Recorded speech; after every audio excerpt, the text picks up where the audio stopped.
Hi guys, welcome back to my channel. Today we are doing my 22-week pregnancy update. So in today's video we are going to be talking about baby development at 22 weeks, baby movements. We actually made a really big baby purchase this week that I'm going to share with you guys, and I'm going to be talking about my physical symptoms, my mental health during pregnancy, and finish with a belly shot at the end. So first things first, let's talk about baby's development. So according to whattoexpect.com, baby is about the size of a red pepper, which is apparently 28 centimetres, although I'm pretty sure I've never seen one that big.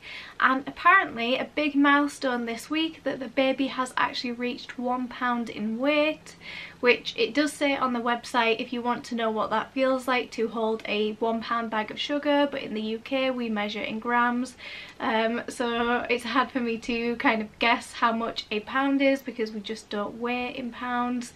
But yes, baby is apparently 1 pound this week. So a big part of baby's development this week is they are learning to grab things. They're really improving and strengthening their grip, which apparently is actually really strong right now, which I know even newborns, they have such super strong grip, but they are testing that out by grabbing their nose, their ears, their umbilical cord, basically anything that they can get hold of, which is probably why the baby inside me is such a little wriggle bum. One thing that I have actually started to do this week, well, I say that I started it yesterday, but because babies like to touch things and grab their umbilical cord, and we never know when this baby is going to come, one thing that people do for premature babies is they have little crocheted octopuses. I will insert a picture of one that I made for our daughter Silver Rose, and she was in SCBU. Unfortunately, because she was actually in the neonatal intensive care unit in the red area, because of that risk of infection and stuff, she couldn't actually have the octopus in her incubator with her, so it did sit on her little thing that would feed my milk into her stomach. But basically I have started making a crochet octopus for this little baby. I'm literally in the early stages, so I will show you it once it's finished. Because we don't know the gender, I'm going to do the body pink, and then I think the wool is actually like a blue sparkly colour, so it's going to have blue sparkly tentacles, but those tentacles mimic the umbilical cord, so even for a full-term normal baby it's still nice for them to have that familiarity, but it also is nice, especially for premature babies, for that familiarity when they are in an incubator and they don't have as much skin to skin and all the other aspects of familiarity such as our voices and things like that. So baby's hearing is also continuing to develop, so they can hear things like my heartbeat, if my stomach's gurgling, things like that, and hearing external noises, so my voice, my husband's voice. So it's always a good idea to be talking to baby, trying to bond with them and get them used to our sounds, so that then when they come out into the outside world they have that reassurance, that comfort of something that is very familiar to them. And apparently they are getting even better at detecting light, despite the fact that their eyes are fused shut. So for example, when I shine the torch on my belly, he or she is such a little wriggle bum and really responds to that. So mine definitely is responding to the light much more. So that is pretty much everything for baby development this week. So now moving on to talk about baby's movements. So in terms of movements, it's really starting to, I'm getting movements that actually really shock me. Like, it's literally protruding out of my stomach, and especially I had one it was a few nights ago now, and it was quite low down, and it literally felt like the baby was completely pushing out. Like, it was really strong, like my whole belly, I can see it jiggle about and all sorts. So yeah, really strong movements. It's just getting stronger and stronger, and it does make me wonder with how much this baby has been moving and how strong the movements are. At the last few scans that we've had, baby has actually been breech, and it just makes me wonder whether this baby has turned. So it will be interesting to see when we next have a scan if baby has actually swizzled round, because it definitely feels like there is just so much movement going on in there and it's just all over the place. And it's crazy now that I'm feeling movements at different sides of my belly but almost at the same time. I'll feel like a movement movement down in, like, near my hip, and then all of a sudden there's a movement up near my ribs, and so it's so strange that you can almost tell how big the baby is, and that it's maybe moving its hands and then moving its feet and stuff. So it's really interesting, and it's just my favourite part of pregnancy, and I just love having my hands on my belly and looking at my belly, and just, yeah, I'm really enjoying this part of pregnancy. So moving on now to talk about the big purchases that we've made. So I can't actually show you the bassinet thing that we've actually bought because it is in the box, and I haven't brought it into the house. I'm probably going to take it to my mum's house actually, because we just don't really have enough room to have the box and stuff. It's just going to get in the way for now, so at the minute it's just going to stay in the box and probably end up going to my mum and dad's. But basically, I will insert pictures and stuff, but it is the Tutti Bambini Cozy Bedside Crib, so it is a next to me, like, co-sleeper almost, which is literally, I have dreamed about having one of these since having Bo, and I don't know why I didn't just invest in one of these in the first place. This is kind of my little treat item because we don't really need anything for this baby apart from maybe a double stroller, but like a second hand one, just so that Lani still needs a pram and to have one for baby as well without actually having two separate prams.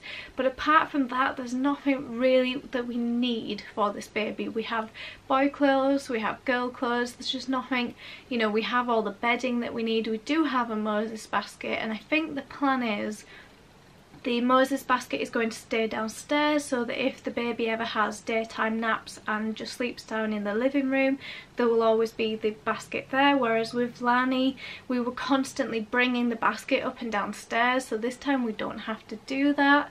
I think it's going to make breastfeeding so much easier. I just think this is going to, it'll last a lot longer. They're a lot bigger than actual Moses baskets, so it gives us a bit more options for if we're going to be moving house, because I don't know how we would ever fit a cot into here until baby reached 6 months and stuff.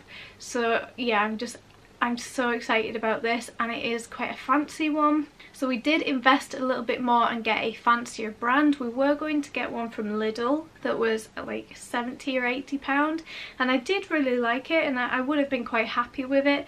But then I started looking and wanted to just quickly compare, and then I saw that this one was actually on offer. It had £45 off at Argos, so it was like super reduced from what it was, and I just couldn't miss this opportunity. It also, if you see in the picture, there is a shelf underneath, which I think will be handy because especially where we live now, it's so compact with space that I think it will work and just help us be more organised and utilise our space better. And I just think it looks aesthetically like so modern and stuff compared to some of the others. So yeah, I'm just very over the moon that if this is my last pregnancy, I've gone out with a bang. I've finally got the one thing that I always wanted, and it's better late than never, I guess. So the other night we also saw that there was a sale at Asda, and we bought a few Christmas gifts for the kids, which, trust me, you will see that in a haul. There will definitely be a what I got my kids for Christmas haul, I promise you that.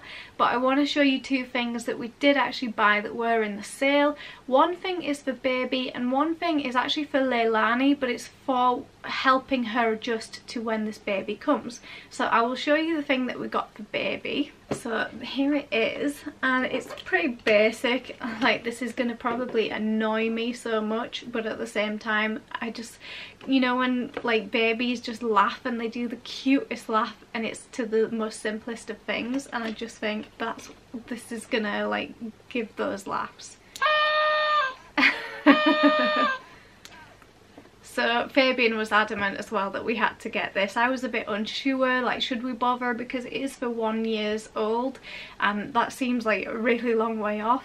But at the same time, like he said, the amount of times we say, oh, you know, we'll maybe buy it nearer the time and stuff, and then it's like out of stock or we can't find it. So we just thought this was really cute, and the fact, I think it's just our way of nesting and getting excited for a baby, so it was a nice thing that Fabian was excited as well about buying something for the baby. and we love elephants. They're very special to us because of our connection of elephants with Silver Rose. They were very special in her pregnancy, so it's nice to kind of include her as well. And this was, I think it was £15. I don't know what the original price was, I just know that it was £15, so I didn't think that was too bad, and I'm pretty sure it's going to go down very well with all of the kids. So I just need to hide this for as long as possible before this baby turns 1, which I know is a long way away. So this might be another one that either ends up at Nana and Grandad's, or I'm gonna have to find a hidden spot for this so that the other kids don't find it and start pressing the button and driving me crazy. So I am so dead impressed by the price for what I got for Leilani. Okay, it is so big. Can I even fit it in the screen? Oh, it's so big. Right, so I was planning on getting her basically another doll, because she already has 2, or she has 1 and then Bo has 1, and I was going to get her another doll, and I was going to get her a pram set and maybe like a bed and stuff. So I was already planning on buying all these things. As you can see, this, like, literally this was £20. Like, I can't get over the fact that I was planning on buying like a pram for then putting a new doll in as well, and the pram alone was going to be about £20. Like, this was going to cost so much money if I bought the individual components. So instead I bought this. It's £20.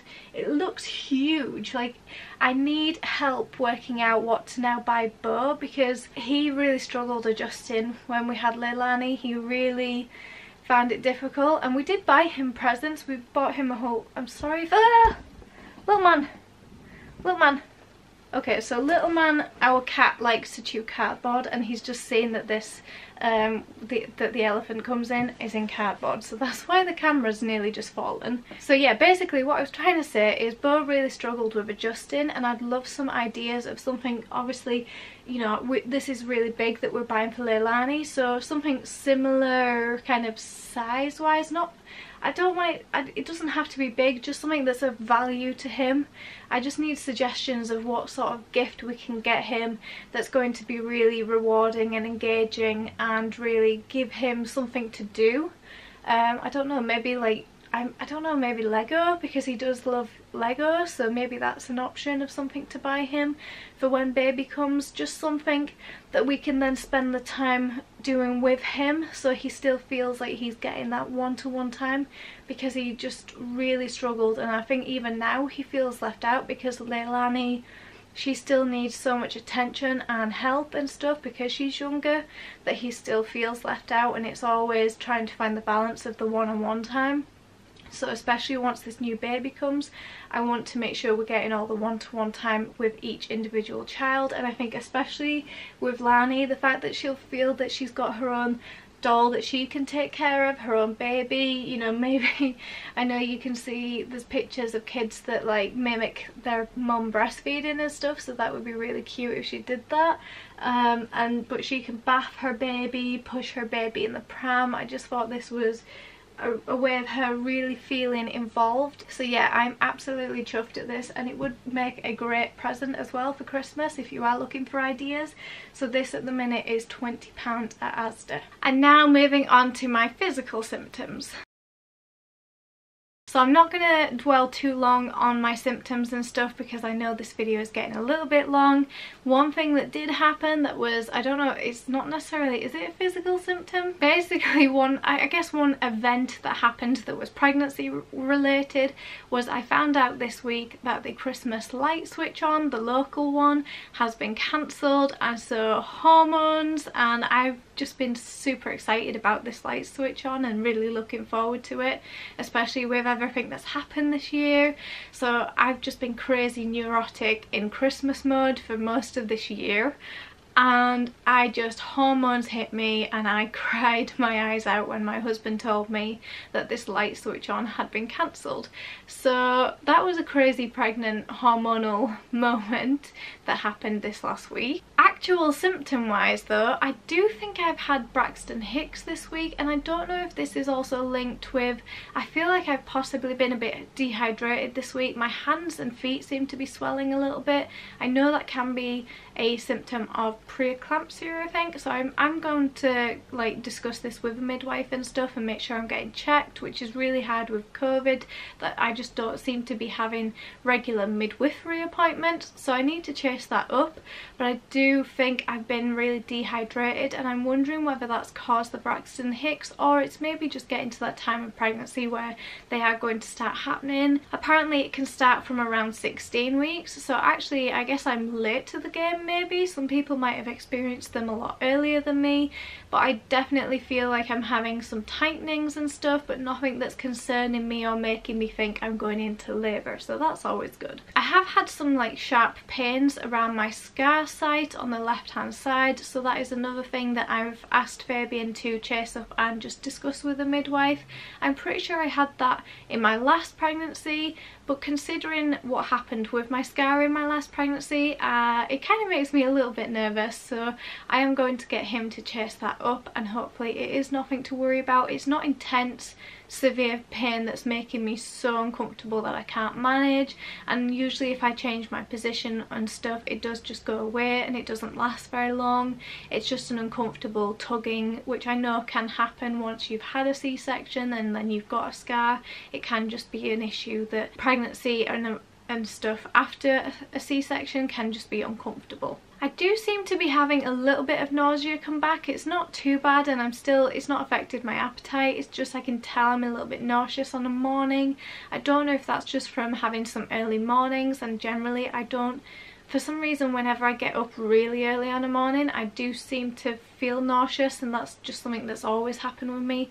So it could just be completely normal and not pregnancy related, but I thought it was worth just mentioning that maybe it is a pregnancy symptom. I'm not entirely sure. And I guess the biggest symptom that has kind of bothered me this week is the leaky bladder. My pelvic floor, I mean, this is my 4th pregnancy and my bladder and my pelvic floor can tell. Like if I sneeze, cough, anything, sudden movements, I'm gonna have to start wearing like pant liners and stuff, because I can't just keep changing my underwear the amount of times that especially when I've had a cold earlier on in the week. It has not been ideal. So that is definitely one of the less glamorous side of pregnancy that I am definitely experiencing this week. So my word of advice to everybody is make sure you do your pelvic floor exercises. So that is pretty much it for physical symptoms, and now we'll quickly talk about my mental health.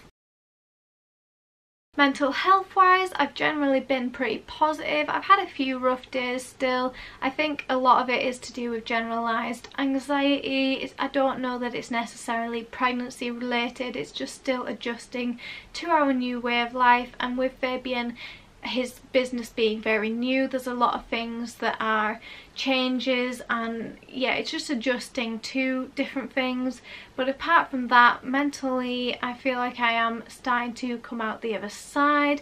I feel like I've definitely got past the worst of the prenatal depression. I don't feel depressed anymore. I feel relatively good. So like I say, I have my bad days and I have my days when I get really anxious about this baby coming. One thing that I did wonder if anyone else is experiencing this as well, if you are pregnant at the moment, is how you're feeling about COVID and how it's going to affect your birth and stuff. That's something that's starting to make me anxious. I don't think it's going to affect my birth too much because there are plans in place with my perinatal mental health team and Fabian being a carer that I am lucky to have a lot more support allowed from Fabian, because he is taking on that carer's role, and it's more important that he's there to support me so that I'm mentally stable throughout the process of giving birth. But I am getting quite nervous about when this baby comes, in case there is a second wave or if there is an increase in cases and restrictions change, that whether this is the one time where I feel like managing 3 kids, especially if we haven't moved house, is going to be a really big deal for me. And I feel like this is the time I feel like I can accept and say, yeah, it takes a village and I kind of need that village. And I feel like this time when I finally admitted I need help is the time when that help isn't going to be allowed to come into my house and help me. Like, I would quite happily have people come and help me manage the housework and manage taking one of the kids out for a walk for me, or, you know, just helping me out. And then unfortunately there's a chance that they might not be allowed to come and do those things, and so it is playing on my mind a little bit and making me quite nervous. And I think just generally counting down now, you know, it's less than 100 days till Christmas now, which means it's really getting close, and I feel like I'm starting to really count down, that I'm just really nervous about that it's going to be such a big change in my life and how I'm going to manage adjusting to it. And now for the bit you've all been waiting for, let's have a look at my belly. Okay, so I'm going to try doing this on the bed. As you can see, like, my maternity jeans are literally showing the bump band at the end because literally nothing fits. But this is from the front with clothes on. It's quite a baggy top, because obviously that's what fits over my bump. And then from the left hand side, there you go. And from the right hand side, and there we go, that is my belly without the jumper. And then let's have a look at it from the front. And then from the left hand side, so definitely growing in there, my little 1 pound baby. Thank you guys so much for watching. I hope you enjoyed. If you did, make sure to give it a thumbs up, and I would appreciate you subscribing down below. It really helps out my channel. I hope you're enjoying following along with my journey, and make sure to comment down below and say hello and introduce yourself. I'd love to get to know you guys and get to know my subscribers, and I hope to see you guys in my next video. Bye guys.